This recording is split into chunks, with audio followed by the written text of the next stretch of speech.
Bienvenidos a Más allá de la historia.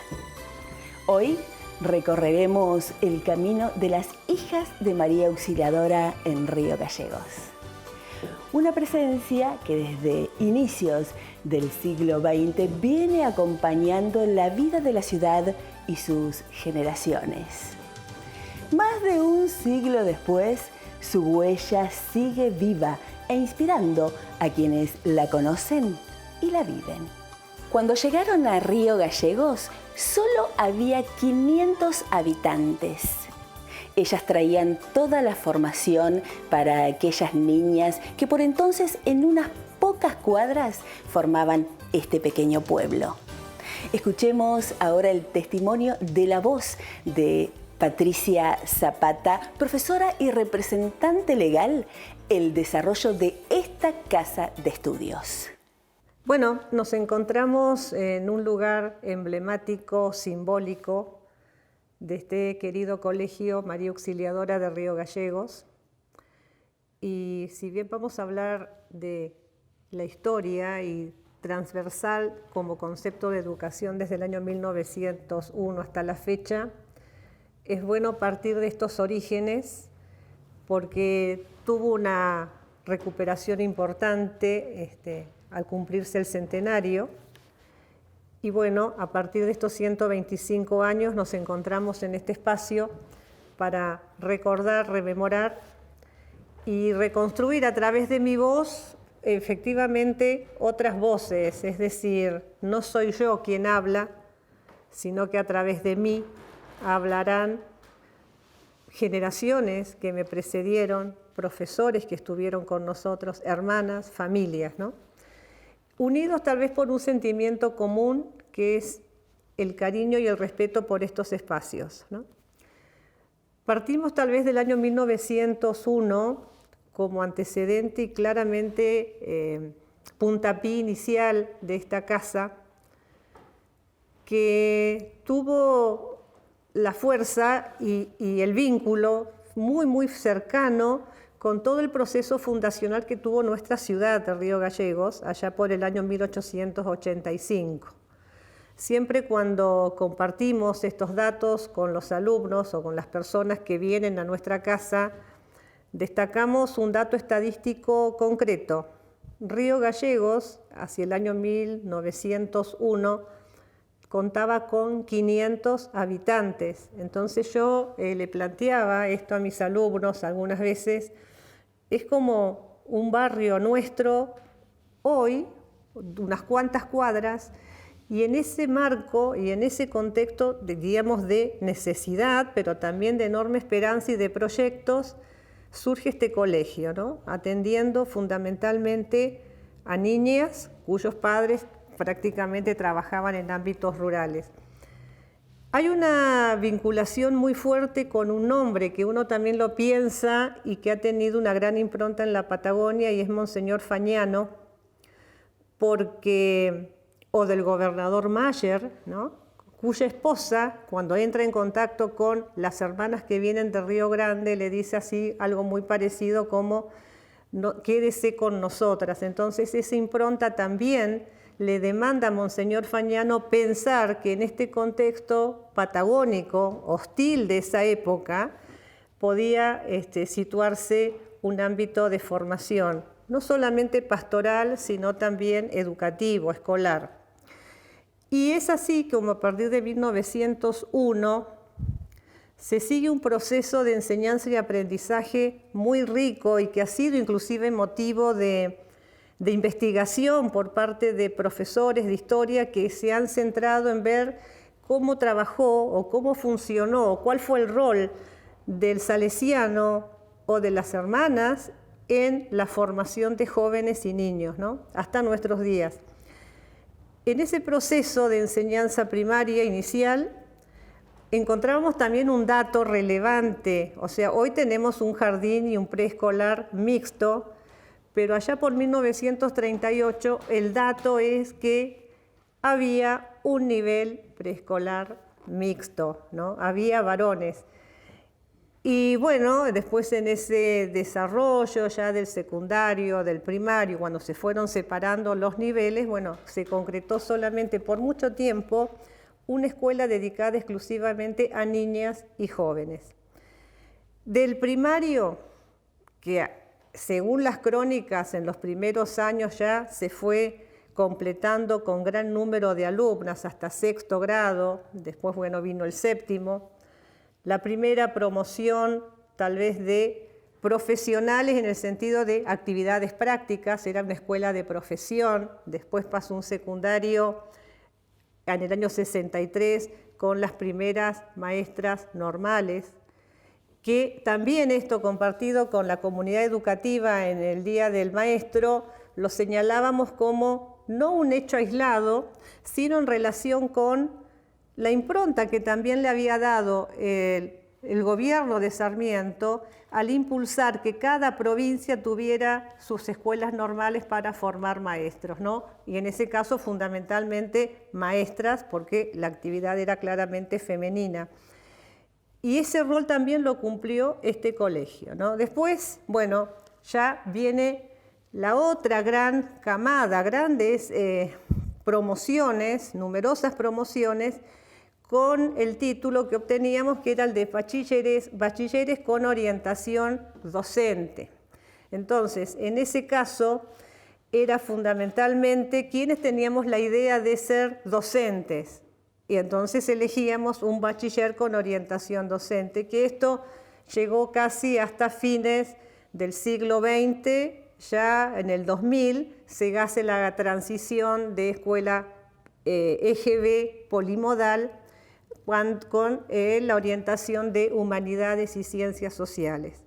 Hasta nuestros días que hoy sigue esa orientación, pero ya con un secundario.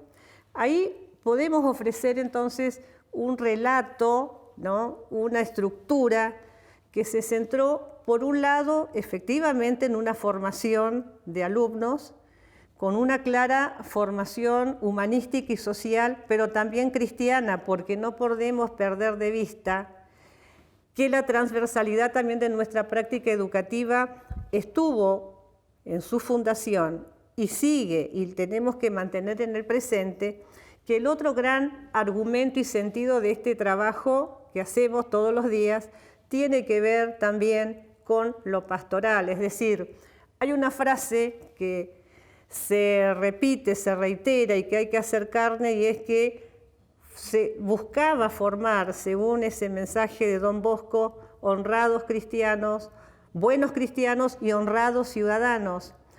Y eso que parece una frase tan sencilla y común, cuesta toda la vida, ¿no? Nos lleva el trabajo de formar y de ponerlo en práctica también en nuestra comunidad. Entonces, ese también ha sido el gran desafío de quienes nos formaron como profesores en esta escuela, o de las hermanas que transitaron cada uno de estos espacios a lo largo de estos años.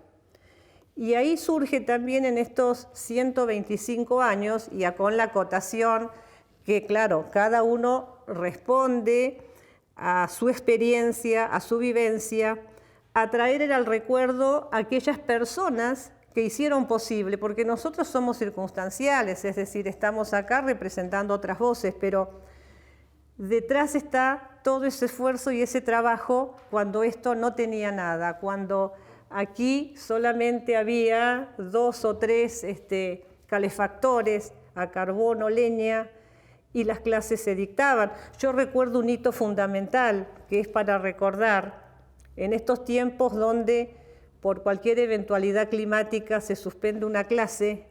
Yo recuerdo puntualmente 1982, viernes, cuando tuvimos la información del 2 de abril de la recuperación de las Islas Malvinas, las clases no se suspendieron. Durante las semanas que duró la guerra hasta el 14 de junio, las clases no se suspendieron. Los simulacros los hacíamos con los alumnos y seguíamos dictando clases. Entonces uno a veces trae también este correlato y esta correlación. Estábamos inmersos en una guerra, ¿no? Nada más que con un enemigo y muy fuerte, muy poderoso, a 800 kilómetros del epicentro, y la vida se desarrollaba con cierta normalidad, ¿no?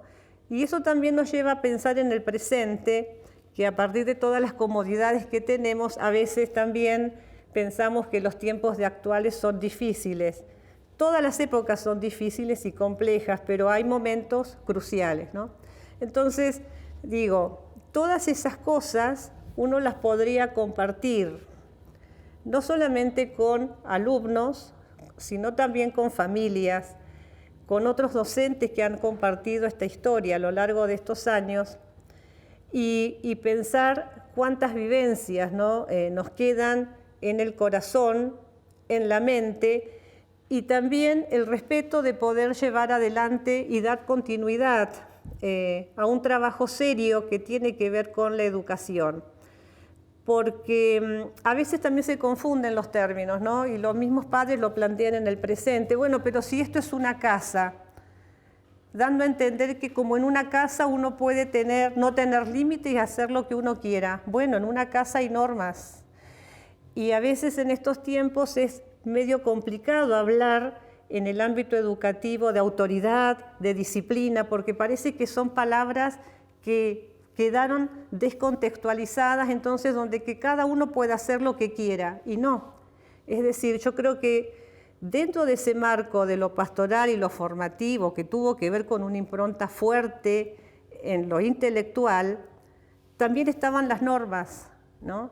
Y hoy estamos franqueados también por otras demandas de convivencia que nos obliga a plantearnos que valores tales como el respeto, la convivencia, el considerar al otro como un prójimo, son parte fundante y fundacional de la continua práctica educativa, bajo la conciencia de cruzar un umbral, cruzar la calle y seguimos educando y nos seguimos formando. Entonces, me parece que ahí está el punto de encuentro, ¿no? Alguien podrá decir y escuchar esto y señalar, ah, bueno, pero esto está todo muy lindo, y corremos el riesgo de tal vez idealizar ese pasado o mitificarlo, como quien dice. Es cierto, eso también sucede. También hay voces discordantes que, bueno, se han ido del colegio en estos años, se van disconformes, pero también es cierto que a la larga o a la corta reconocerán que hay que situar a las instituciones en sus contextos y en sus realidades, ¿no? Si uno escucha a veces voces de exalumnas, mayoritariamente estamos hablando de exalumnas porque los varones se incorporaron ya hace casi 20 años, también en estas experiencias uno puede encontrar tal vez vivencias negativas, pero a pesar de ello también se reconoce lo positivo. Entonces creo que en este tiempo de evaluación y de reencuentro, bueno, es posible buscar ese punto de reconocimiento y de reencuentro y de reconocernos, ¿no? Somos parte de esto, y así como señalamos en el centenario y nos planteamos esta frase motivadora que los 100 años comenzaban en el año 2001, bueno, y empezamos a transitar este próximo centenario, bueno, seguimos transitándolo como una experiencia fecunda, justamente por la herencia que hemos recibido de quienes nos precedieron y que hicieron posible que también nosotros estuviéramos hoy aquí, ¿no? Recibiendo una formación, podríamos decir, sería para otro capítulo, pensar qué hicieron esas prácticas docentes con nosotros, ¿no? En la memoria están los profesores que nos precedieron y una entrañable persona que en realidad debería estar acá, que no le ofrecimos que estuviese acá en mi lugar, es la querida profesora Paula Vicher, que nos formó en el gusto por la lectura y que generó tantas animadoras, diríamos, de la lengua y la literatura, con esa impronta de trabajo. Ella, o una hermana queridísima por tantas promociones, como fue la querida hermana Ideberti, que nos daba el puntal de la filosofía, de la pedagogía, al punto de que cuando llegábamos a la facultad, y en esa época en la que ingresábamos, y Amelia lo sabe, era concurso de ingreso en historia y filosofía, el primer año lo transitábamos como si nada, porque la preparación que habíamos recibido con el carácter de un preuniversitario había estado en las aulas de cuarto y quinto año con esas referencias, ¿no?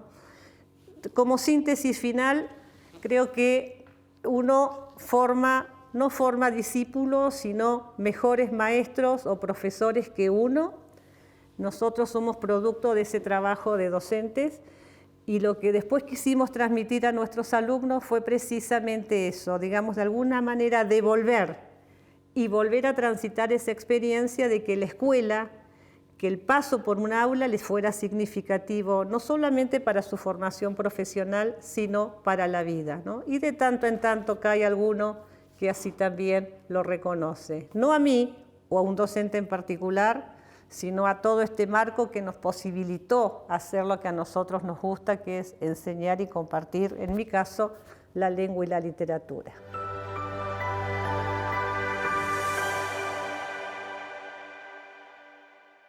Las hijas de María Auxiliadora nacen en Italia de la mano de María Mazzarello y San Juan Bosco, y rápidamente la congregación se expande a todo el mundo.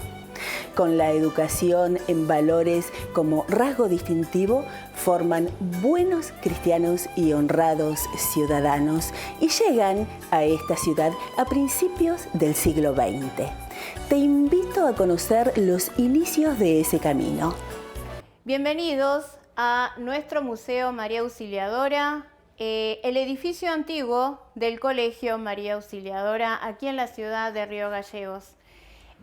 Corría el año de 1901, en esta goleta que estaba a mis espaldas, en la goleta Emma, llegan las primeras hermanas a la ciudad de Río Gallegos, capital de Santa Cruz, un pueblo pequeño en el cual más o menos alrededor de 500 familias más o menos eran las que rodeaban quizás este edificio. Las primeras hermanas, la hermana Teresa Braguti cumple la función de directora, y la hermana Margarita Bataneo de maestra. Llegan desde la Misión de la Candelaria en Río Grande y abren el colegio ese mítico 10 de marzo de 1901. Acá nos encontramos en una de las aulas. El 18 de marzo de 1901, las hermanas abren para la primer quincena las primeras 15 alumnas que llegan a esta aula. La cronohistoria habla de que 30 alumnas se presentaron ese día para iniciar las actividades escolares en nuestro colegio. 15 alumnas en este salón y 15 alumnas en el próximo salón que vamos a ver. En este lugar ustedes pueden hoy encontrarse con distintos elementos que han pertenecido a la historia educativa de nuestro colegio, como estos animales embalsamados que han pertenecido al laboratorio de físico-química, ¿sí? Y que en algún momento del proceso escolar han sido parte, obviamente, de la enseñanza y hoy los tenemos aquí como material de exhibición. En este lugar también contamos con algunos elementos que yo les quiero contar básicamente, que tienen que ver con los inicios. Allá por octubre de 1900, el padre Juan Bernabé toma este desafío de construir nuestro colegio. Así, el 4 de octubre de 1900, él compra este terreno en el cual se encuentra nuestro colegio por 2,60 pesos y comienza con la construcción. Este pequeño pilar que ustedes están observando ahora pertenece a los materiales originales que él ha utilizado para construir nuestro edificio. Nuestro edificio actualmente cuenta con la estructura original y los pisos reales y las maderas de lenga que él mandó a traer desde la isla Dawson frente a Punta Arenas para construir nuestro colegio.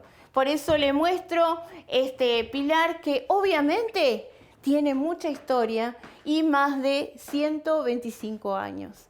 Ahora vamos a seguir visitando nuestro museo hacia la otra aula que formaba parte de la escolaridad de este espacio. Esta aula, la segunda, aquí también concurrían 15 alumnas. Las fotografías que tenemos en nuestras paredes pueden detallar cómo eran distribuidas en este lugar.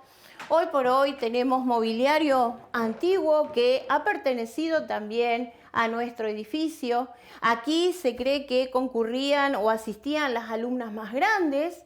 Obviamente que la enseñanza en los orígenes contaba con un un programa académico muy similar al nuestro, con las materias básicas, lengua, matemática, historia. Y en este salón, obviamente que allí recibían ellas su formación. En este lugar, algunos otros elementos que han pertenecido también a la escolaridad de nuestro edificio. Algunos cuadernos escritos por las hermanas, por eso los tenemos aquí. Carpetas que también han pertenecido, en este caso puntual, quiero mostrarles una que seguramente algunas exalumnas podrán reconocer. La querida hermana María Celia Pérez, ¿sí? Profesora de, en este tiempo de historia. Aquí tenemos una carpeta que ella misma ha confeccionado y que pertenecía obviamente a esta asignatura.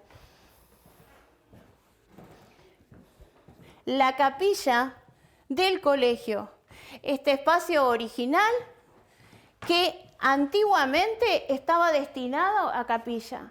Detalla el padre Bernabé que él había diseñado una habitación para que las hermanas pudieran disponer la capilla, este lugar de oración, de encuentro espiritual, y que también en algún momento sirvió como parroquia.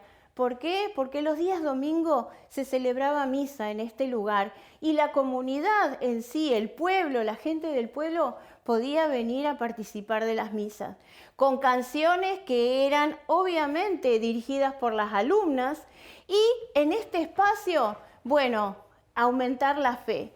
Quiero detallarles propiamente que estos elementos que ustedes ven aquí adelante son uno de los objetos más antiguos que contamos, como este sagrario, diseñado por el mismo padre que les dejó en ese momento y que ya próximamente va a cumplir 125 años. Así como las imágenes, obviamente, nuestra querida María Auxiliadora, Sagrado Corazón y San José, que tienen una antigüedad de más de 100 años. Así que imagínense qué tesoros tan valiosos tenemos en este lugar a los que amamos tanto, porque forman parte, obviamente, y son símbolo de nuestra fe y de nuestra identidad como católicos. En este lugar, con el tiempo, hubo que rediseñarlo, porque las hermanas, con el tiempo, cuando el colegio se amplía, lo convirtieron en el taller de las hermanas. Entonces, cuando después, en el año 2006, se lo declara Monumento Histórico Provincial, hubo que readecuar la casa nuevamente como era en sus orígenes. Por eso, las fotografías que ustedes pueden ver en este lugar, les más o menos muestra cómo era antiguamente esta capilla de nuestro colegio. Actualmente nuestra capilla la encuentran en otro de los espacios, pero así era en los orígenes. Obviamente que en este lugar, como les digo, las familias podían venir los días domingo a lo cual, finalizada la misa, continuaban con la actividad del oratorio, esta actividad que obviamente los salesianos traen a la Patagonia, servía obviamente para compartir con los niños del pueblo actividades que tuvieran que ver con juegos, pero también con la catequesis. Esta galería es muy significativa de recreos, quizás donde las alumnas participaban, jugaban o se distraían, servía también para un espacio de distensión, hoy por hoy con imágenes que reflejan la historia, ¿no?, de nuestra Río Gallegos antigua y de fotografías de nuestro edificio como era antiguamente. Vamos a seguir por otra de las aulas también muy significativa, la sala de actividades prácticas. Antiguamente nuestras alumnas se recibían con un oficio. Este oficio tenía que ver con precisamente corte y confección.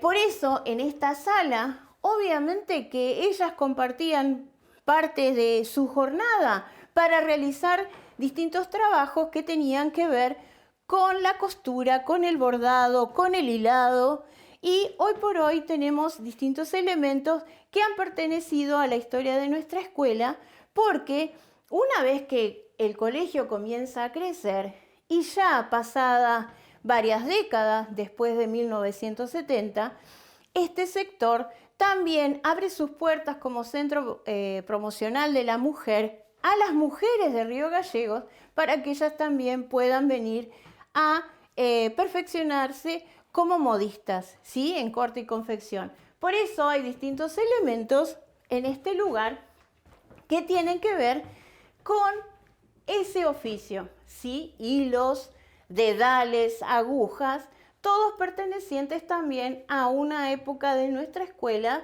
donde la enseñanza, como les digo, siempre ha sido algo primordial.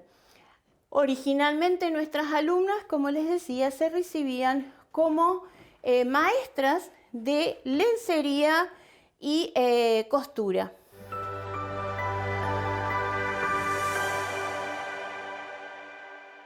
El salón de actos, un lugar espacioso donde hoy ustedes pueden verlo remodelado, pero antiguamente este lugar recibía a las familias en los actos escolares, quizás, o en los momentos puntuales donde las comuniones o las actividades donde se necesitaba un espacio grande para poder recibir a la gente, se prestaba para celebrar, para, digamos, reunir a las alumnas y sus familias. Este lugar ha sido remodelado, pero su estructura conserva los distintos elementos de construcción original, como techo, estructuras y el piso, ¿sí? Si bien las maderas, ustedes pueden observar que están restauradas, precisamente son las originales, y las que originalmente pueden observar son las que se encuentran entre las líneas negras, donde se pueden inclusive ver los clavos, ¿sí?, que permitía que quedaran fijas al suelo.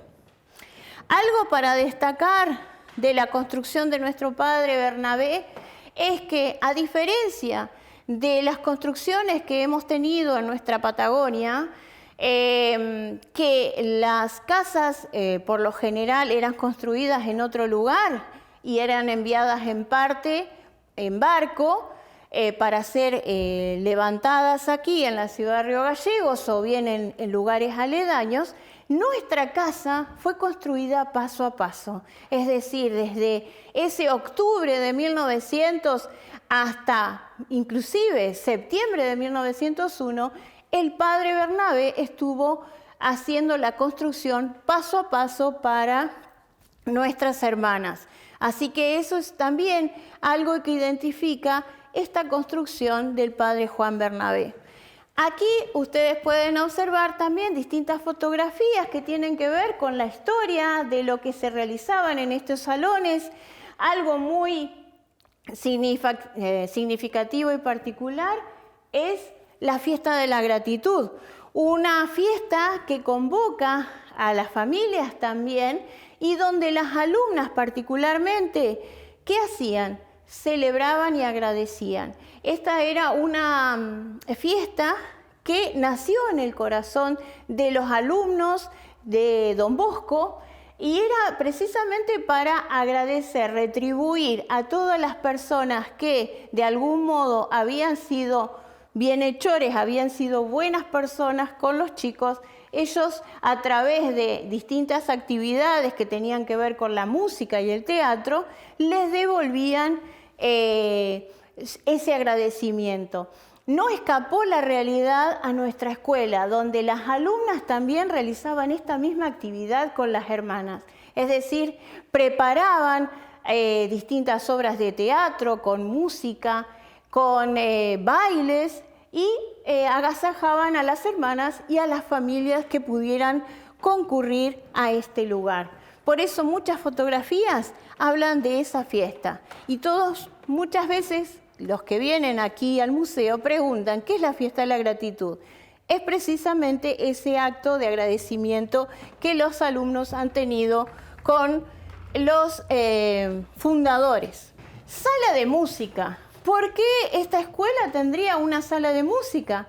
Precisamente porque en mayo de 1901 Monseñor Fagnano les regala al colegio un piano. ¿Para qué?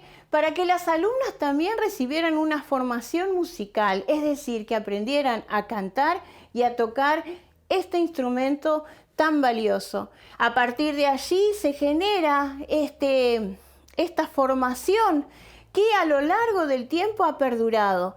Por eso las hermanas a lo largo de nuestra historia han incorporado distintos objetos que tienen que ver, como yo lo llamo, con las tecnologías del pasado, que servían precisamente para mostrarles a las alumnas que vivían en este lugar o que pertenecían a nuestro colegio, cómo se ejecutaba la música, cómo la música se iba desenvolviendo a lo largo de la historia. Entonces, ellas han incorporado a lo largo de este camino distintos objetos como las vitrolas, como los tocadiscos, para poder mostrarle a las chicas cómo iba progresando la tecnología también. Algo que yo me detengo a mostrarles en este lugar y me corro hacia este sector para poder que lo puedan enfocar bien. En el año 2006, cuando se lo decide declarar monumento y se decide reacondicionar nuestro edificio, comienzan los trabajos obviamente de restauración. Uno de los objetos muy llamativos para la arquitecta María Laura Levati, que estaba en ese momento junto con la hermana Ana María Fernández y algunos papás haciendo este trabajo, les llamó mucho la atención que es este orificio que se encuentra en cada uno de las aulas. En la capilla tenemos dos, que son orificios que están en el suelo. Particularmente les llamó la atención porque desconocían a qué podía pertenecer esto. ¿Y yo por qué lo muestro en este lugar? Porque, si ahora me acompañan, los voy a llevar a otro lugar. Esto antiguamente era un armario, ¿sí? Aquí se guardaban elementos de limpieza. Cuando se tuvo que hacer la reestructuración, se eliminaron las maderas que formaban parte de esta escalera porque antiguamente la escalera estaba en estas condiciones. Cuando remueven las maderas y tocan el suelo que sintieron como un piso falso, al levantar las maderas encuentran este acceso que los lleva hacia otro lugar que se desconocía. Si ustedes me quieren acompañar, yo los invito a que podamos bajar.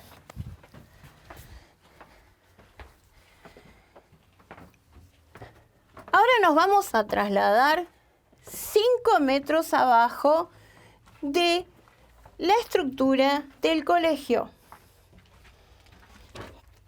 Buscando la información del padre Bernabé, que fallece en Punta Arenas, él detalla que 5 metros abajo del Colegio María Auxiliadora, él había construido un lugar diseñado para la calefacción del edificio. Este lugar que están observando ustedes es precisamente el lugar de Caldera, la sala de la Caldera. Antiguamente, él había diseñado esta suerte de, como yo les digo a los chicos, de caja de ladrillo que era precisamente un horno de estilo romano que calefaccionaba el edificio. Esos orificios que les mostré anteriormente tienen que ver con esto. ¿Por qué? Se ingresaba el carbón o la leña se introducía en la caldera, se encendía el fuego y no dista de ser una función normal y natural de cualquier horno. Lo llamativo de este horno no está dado en su base, sino en su chimenea. La chimenea tiene un tiraje doble, por el cual el padre había logrado hacer una separación del humo y el aire caliente. ¿Por qué? Porque una de las tuberías subía el aire caliente hacia arriba, hacia cada uno de esos orificios que se encuentran en el suelo, y la otra tubería subía el humo hacia el exterior. De esa manera el aire caliente con el humo no se mezclaban en la escuela y las alumnas y las hermanas no se asfixiaban. Él también les diseñó este espacio que es la carbonera.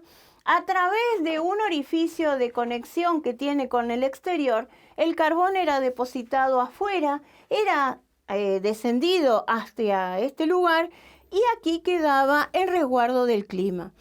En el año, como les digo, 2006, esto se descubre, se cree que se utilizó hasta más o menos 1940 y a partir de allí quedó, digamos, escondido. Y como, bien se conoce que las autoridades del colegio se van renovando, sobre todo lo que tiene que ver con las hermanas, se ve que quedó en el olvido hasta que en el 2006, precisamente inicios de 2006, se redescubre.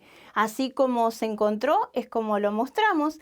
Y algo que, para detallar, en la biografía del padre, o la cronohistoria del padre, detalla que estos ladrillos, yo les había contado que los las maderas y las distintas chapas o elementos de construcción, les agrego, venían desde Punta Arenas, obviamente, pero estos ladrillos han sido confeccionados aquí en la ciudad de Río Gallegos a través de un artesano local.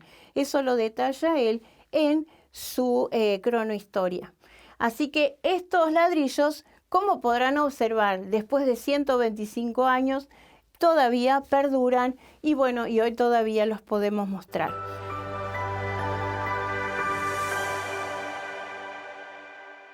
Ser alumna, luego docente y por último directivo, genera un sentido de pertenencia que se contagia. Y en todo ese camino recorrido hay muchos recuerdos que hoy nos lo comparte la rectora María Amelia Poblete. ¿La escuchamos? Bueno, cuando me hacen la propuesta de participar en esta especie de homenaje, de recordatorio, de este recorrido, ¿no?, de los 125 años de esta querida escuela, que como bien Patricia Zapata ha contado casi así de manera cronológica la historia, venía a mi mente personas, ¿no?, rostros. Y yo, así como está Patricia, estoy yo, estarán algunas personas más, estamos representando a un montón de generaciones que ha vivido la experiencia que nosotros por ahí vamos a relatar y recordar en este momento. Y me surgía un sentimiento que es, ante todo, la gratitud, ¿no? El ser agradecido, ser agradecida primero con las primeras hermanas, porque ese grupo que llegó en 1901, eran poquitas, eran las tres las primeras que llegan, muy jóvenes. Y yo siempre me cuestioné qué las movía a venirse desde Italia a esta tierra que en 1901 era un caserío, Río Gallegos, qué las movilizó, ¿no? Entonces siempre me pregunté eso, como alumna y luego como exalumna, ¿no? Y bueno, después como docente, que tuve la gracia de poder trabajar en este instituto, que es el que me formó.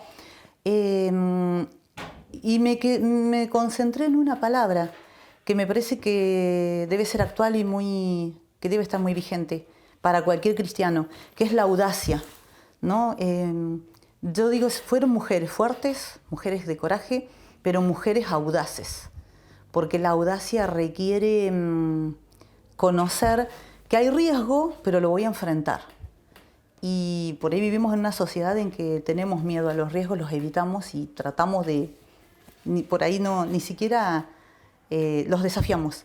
Entonces me parece que fueron religiosas muy jóvenes que vinieron a este lugar con una convicción que era traer a Jesús, ¿no? Ocuparse de las jóvenes, de las niñas, como se había ocupado en Madre Mazarelo en Mornés, que es donde se funda el instituto, y ellas quieren hacer lo mismo acá.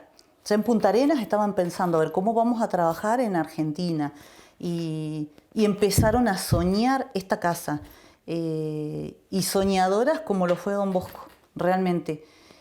Y venir a este lugar, decía yo, que era muy masculino, ¿no? Porque eran casi todos hombres, la sociedad era más bien de varones, pero ellas igualmente se arriesgaron y dijeron vamos a Río Gallegos y a trabajar por las jóvenes de la ciudad, ¿no? Así que valoro mucho eso, el coraje, y eso me motiva, y creo que a todos nos debe animar a trabajar, a proponernos desafíos, a pensar en que sí se puede, porque si ellas pudieron con muchos menos recursos, ¿cómo nosotros no? Con todo lo que tenemos actualmente, ¿no? Con todo lo que tienen las familias, con todo lo que tienen los chicos. Yo siempre le decía a los chicos, la verdad, valorar, porque estamos acá y hemos llegado a estos 125 gracias a esas primeras hermanas que no se asustaron del clima, no se asustaron del viento, que debe haber sido mucho más impetuoso que lo que es actualmente, y no dijeron me vuelvo a Italia porque acá no se puede, no, se quedaron porque tenían un proyecto que cumplir, y que nosotros somos los continuadores de ese proyecto. Bueno, y en eso, yo pensaba en eso de ser agradecido, ¿no? Cuántos nombres, cuántos rostros vienen, no solo de religiosas, sino de laicos. Hubo una época en la que florecían las vocaciones, entonces todas las profesoras eran religiosas. Los asistentes, que en las escuelas públicas es el preceptor, eran religiosas. Ahora, bueno, ha disminuido, ¿no? Pero entonces uno dice, bueno, te acordás mucho de las hermanas y no tanto de los laicos. No, pero claro, hubo una época en la que predominaban las hermanas. Y hay religiosas que realmente han dejado huella, ¿no? Porque marcaron un estilo, marcaron una impronta, pero todas atravesadas por un objetivo común, que era esto de evangelizar a las jóvenes a través de un proyecto, que es el proyecto de Don Bosco, que es el carisma salesiano, y que es a través de la educación. Por eso crearon escuelas, ¿no? El método para evangelizar es a través de la educación. Y el lema que Patricia Zapata nos decía, que es de Don Bosco, el de formar buenos cristianos y honrados ciudadanos, ¿no? Que eso es lo que nos debe distinguir a todos los exalumnos. Yo le decía siempre a los chicos, a donde ustedes vayan se tienen que diferenciar porque pasaron por María Auxiliadora. Pasaron por María Auxiliadora. Y se tienen que diferenciar, ¿por qué? Porque son buenos en lo que hacen. Porque si sos albañil, sos el mejor albañil. Sos, no sé, docente, sos el mejor docente, porque sos responsable, porque sos comprometido, porque te preocupas. Por eso te tenés que diferenciar, porque eso es el objetivo, ¿no? Ser buen cristiano y honrado ciudadano. Bueno, y en esos nombres pensaba en algunas hermanas que ya seguramente en próximos programas también las reconocerán, ¿no?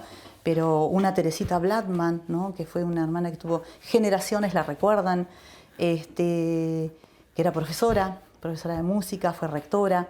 Tenía un estilo que cuando ella pasaba se notaba su presencia.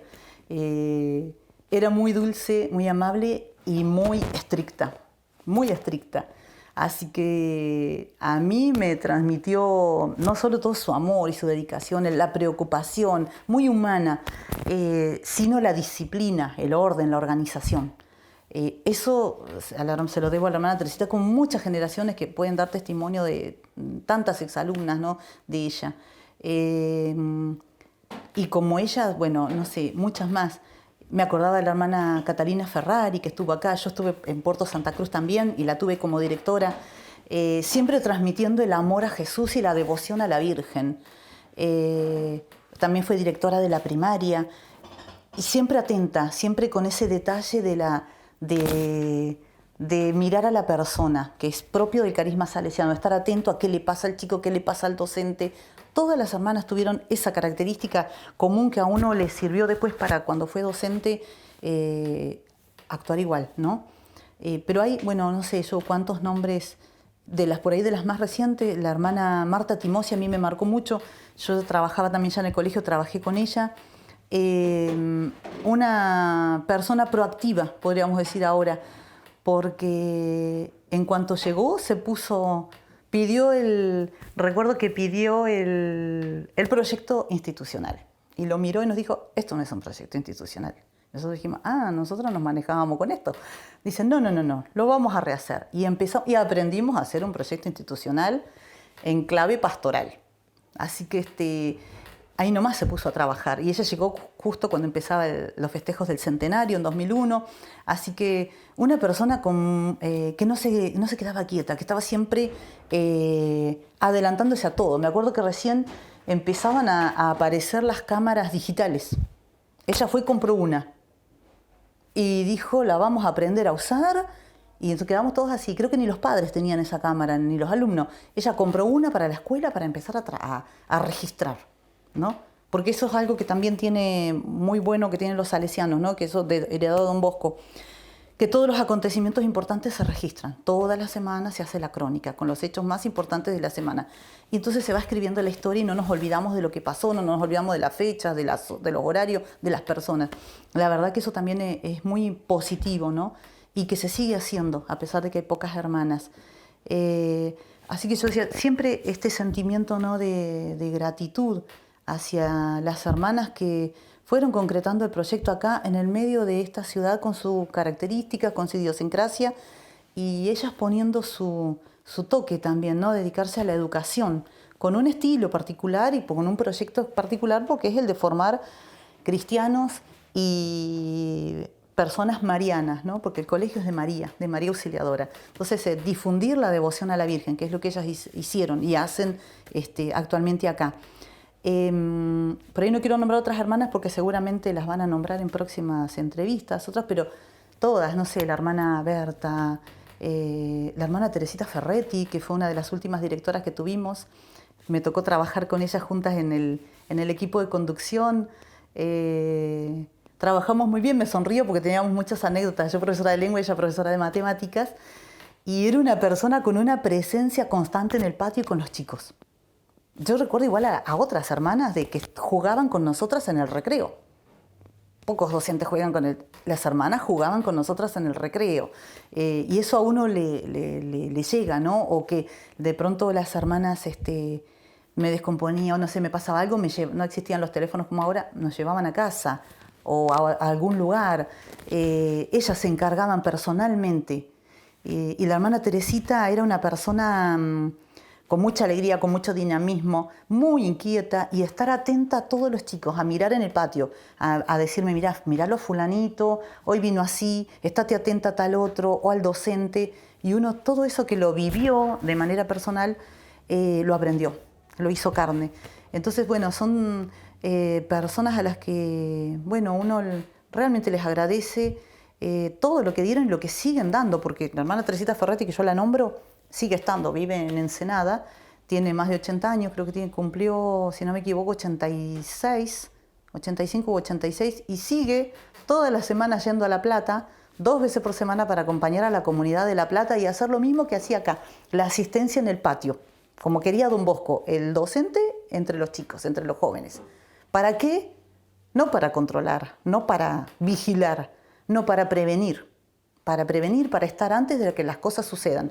Así que, bueno, eso es para la vida, ¿sí? Uno prepara a los chicos todas las que somos exalumnas lo hemos aprendido. Todo lo que recibimos acá lo aplicamos en nuestra vida cotidiana, ¿no? Así como yo le decía a los chicos, ustedes se tienen que destacar en donde estén, todo lo que aprendieron acá es para afuera, nada nos lo vamos a quedar.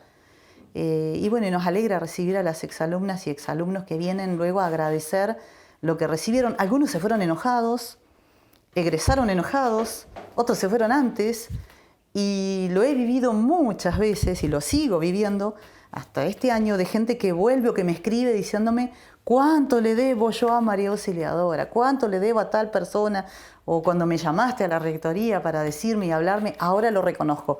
Entonces uno dice, bueno, iba bien por ese camino, más allá de que poner límites está muy cuestionado actualmente, ¿no? Pero hay que poner límite, hay que tener una organización, hay que tener disciplina. Y así que bueno, así como en el 2001 dijimos como que empezábamos esta tarea, la reempezábamos, la reiniciábamos, ahora también con los 125, ¿no? Que sea esta celebración un nuevo impulso para revisar el proyecto, para renovar, para mirar qué estamos haciendo, corregir, porque lógicamente hay errores, pero no irnos del proyecto, porque el proyecto está basado en valores, que son los valores del Evangelio y que los eligió Don Bosco. Y eso no lo debemos cambiar. La figura de Jesús el buen pastor, el docente tiene que ser el buen pastor de sus alumnos, el directivo el buen pastor de sus docentes, eso no se tiene que cambiar, porque funcionó y va a seguir funcionando. Así que nada más, solo gratitud.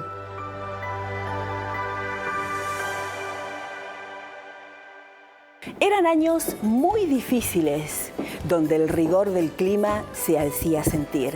Pero ellas seguían allí, educando a todas aquellas niñas, hijas de aquellas familias que poblaban la Patagonia. Y las pupilas aprendían muchos oficios que les servían para sus vidas. Y fueron muchos los santacruceños que pasaron por estas casas de estudios. El padre Juan Bernabé, en septiembre de 1901, termina la construcción de esta escalera.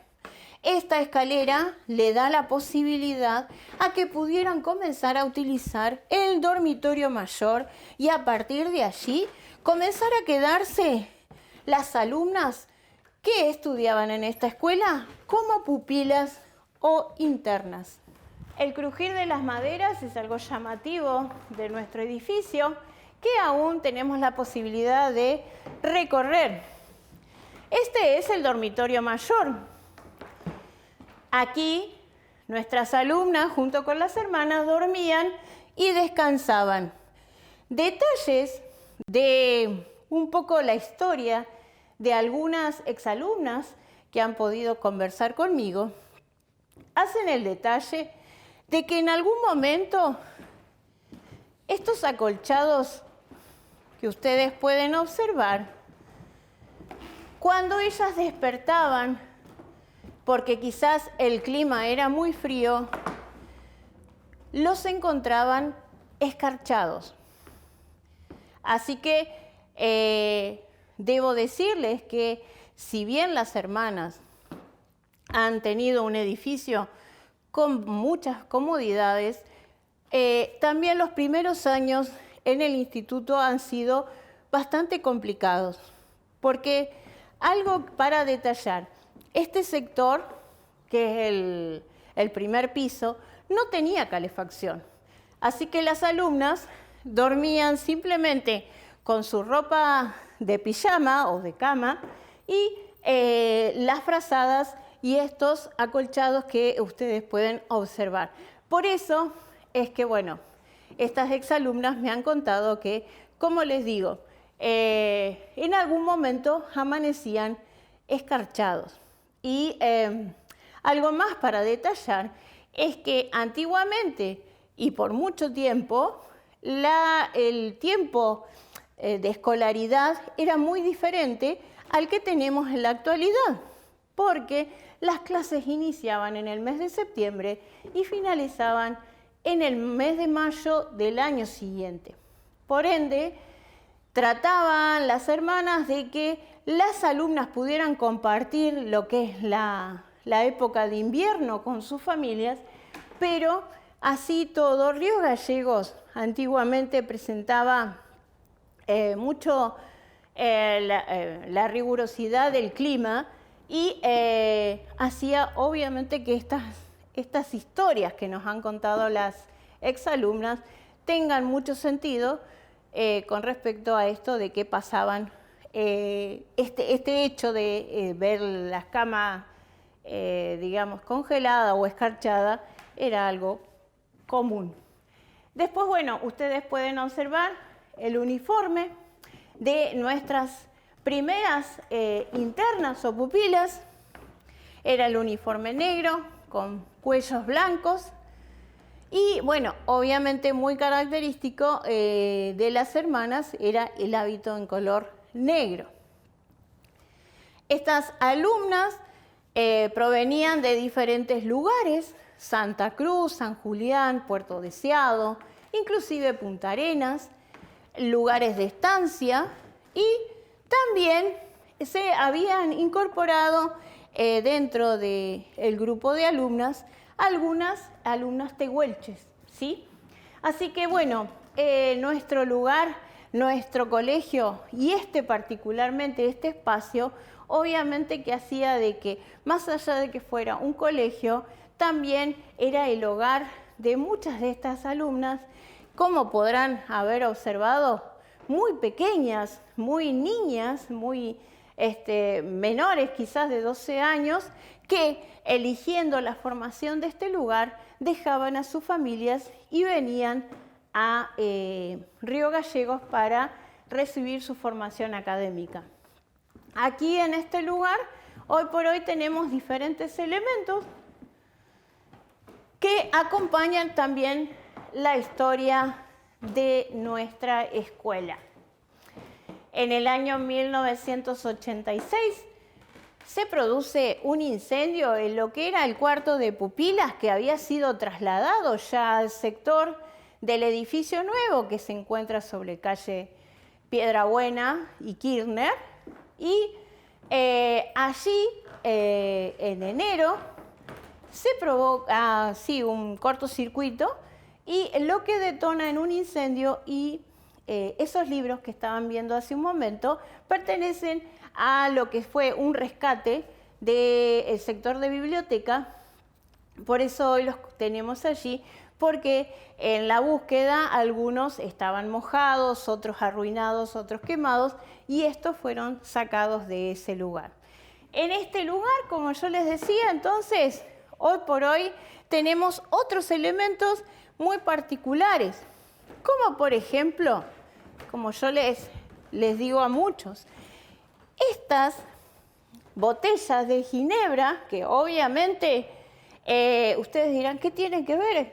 Sí, tiene que ver con esta habitación, porque estas botellas antiguamente se llenaban de agua caliente y servían precisamente como bolsas de agua caliente para calentar las camas de nuestras alumnas. Así que imagínense el frío que sentirían para tener este elemento, digamos, como calentar, para poder calentar cada una de sus camas. Así que cada una de ellas tenía una botella de este estilo que llenaban con agua caliente y un corcho. Tenemos obviamente estos muy llamativos lavarropa y secarropa, que durante muchos años, hasta el año 2005, fueron utilizados por las hermanas en el sector de abajo. ¿Sí? Después, con el tiempo, fueron trasladados aquí como ya parte de nuestro museo. Son grandes aparatos, como podrán observar, pero obviamente, como yo les detallo, como aquí los elementos siempre fueron de un porte grande, importante, era necesario tener este tipo de elementos para poder, digamos, hacer la higiene y el lavado de dichos. Por ejemplo, las sábanas, manteles, acolchados, la ropa de las alumnas, que hasta el momento, bueno, si bien ya no existían ya en 2005, pero sí estos elementos que antes les mencionaba, como sábanas y manteles de gran porte, o cortinas también de gran porte. Finalmente no, porque nos falta otro espacio. Aquí tenemos la enfermería. Este lugar, junto con otra sala más que vamos a conocer, forma parte del primer piso. La enfermería era uno de los lugares donde se aislaba aquella alumna o aquella hermana que por una cuestión a lo mejor de enfermedad necesitaba hacer reposo. Esta enfermería contaba con su baño particular que ya el padre Bernabé había diseñado y las alumnas disponían también de un baño extra, pero antiguamente hasta el año 1913, las alumnas y las hermanas no tenían suficiente agua dentro del interior de lo que es hoy el colegio o el museo.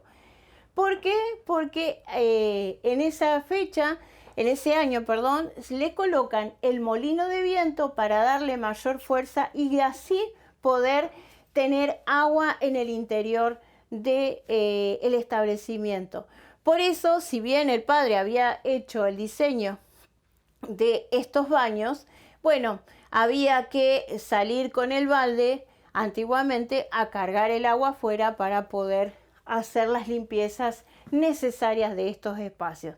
Así que, como les decía, antiguamente la realidad era que teníamos un edificio con bastantes comodidades, pero así todo había algunas cosas que también hacían difícil la vida de las hermanas y de las alumnas.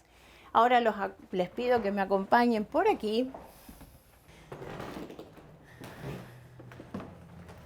Este cuarto era el lugar o el espacio donde nuestras alumnas se higienizaban. Allí dicen nuestras exalumnas que estaba dividido de alguna manera para que ellas pudieran higienizarse. Cada una de ellas contaba como una suerte de palangana o de recipiente para poder higienizarse y que precisamente uno de los elementos que utilizaban era esa botella de ginebra que yo les mostraba anteriormente, donde el agua permanecía tibia cuando ellas se levantaban, entonces utilizaban eso para al día siguiente lavarse la cara y obviamente prepararse para su jornada escolar. Con el tiempo se fue incorporado este sistema, ¿sí?, de piletas con sus canillas para una mejor, obviamente, higiene de las chicas que se quedaban aquí, pero esto fue muy posterior. Con el tiempo, vieron que yo mencionaba que funcionó el Centro de Promoción de la Mujer, también aquí se estudiaba peluquería, así que muchas de las mujeres que venían a estudiar peluquería utilizaban también con el recurso de diferentes peinados o habilidades que estuvieran aprendiendo, utilizaban estas piletas obviamente para lavar y enjuagar el cabello de aquellas que vinieran a participar de sus clases. Así que es, como les digo, el cuarto de higiene, la última habitación que nosotros mostramos en el recorrido de nuestro museo. Yo quisiera, antes que nada, porque me olvidé, yo mencioné a dos de las hermanas que llegaron el 10 de marzo de 1901. El día 25 se completa la comunidad con la hermana Filomena Michetti, que viene desde Punta Arenas, y así comienza a escribirse la historia aquí en la ciudad de Río Gallegos hace ya próximo 125 años. El año que viene, en el 2026, vamos a estar celebrando nuestro aniversario 125. Pero queremos destacar que ya desde este mes de octubre que viene, vamos a comenzar precisamente, porque yo le remarcaba, el 4 de octubre el padre compra este terreno. Así que es para nosotros algo muy significativo poder hoy estar contándoles nuestra historia en este día del programa. La comunidad de hermanas con el tiempo fue creciendo y fue disminuyendo también. Por eso hoy en día contamos apenas con 2 religiosas, la hermana Norma y la hermana Rita, y ambas vienen de otros lugares. Así que imagínense cómo ha ido variando un poco la historia de nuestras hermanas aquí en la comunidad, lo que ha hecho también posible que los laicos, o sea, las personas comunes y corrientes como yo, podamos estar hoy por hoy trabajando y también brindando educación en este lugar. Así que para nosotros es muy grato poder estar contando un poco de nuestra historia y yo los invito a que puedan visitarnos en la avenida Kirchner 529 a conocer y recorrer este espacio tan significativo como es nuestro Museo del Colegio María Auxiliadora. Muchísimas gracias.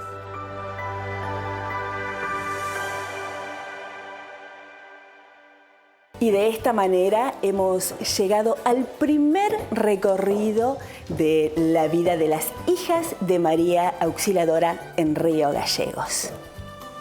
Queremos agradecer muy especialmente a Canal 9 Santa Cruz por hacer posible este encuentro y recordarte de seguirnos por todas las redes sociales como Canal 9 Santa Cruz para de esta manera seguir conectados, porque lo que ellas sembraron no se archiva, se transmite, se mantiene vivo todavía en la memoria y se abraza más allá de la historia.